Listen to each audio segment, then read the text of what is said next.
Hi everyone, I just wanted to give you a final flip through of my lace journal before I list it on Etsy. So I've tied it up with this beautiful sari silk, which is just feels gorgeous to touch and is very thready. So if you didn't want that, you could cut some of the threads off, but I actually like the thread, so I'm leaving it on there. And I've just bound it with a pamphlet stitch. It's just one signature. I've finished the inside cover now, and then we've got the little pull out here. I've added another journaling spot here, and then you've got one in here too. Then the next page is all of these in the pocket, journaling on the back of that. And I've stuck this because it was just one folded piece, because I've also got a pocket in here. I've stuck it onto a piece of tea dyed paper that I've chosen to use in the journal along with the scrapbooking paper.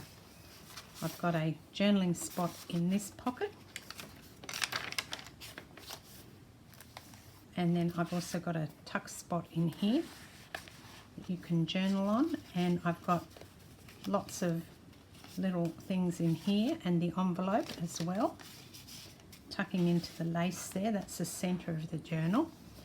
And then in here I've got that little booklet with the tags on it, and the pocket in here, more of the paper and more journaling in this one, in that pocket.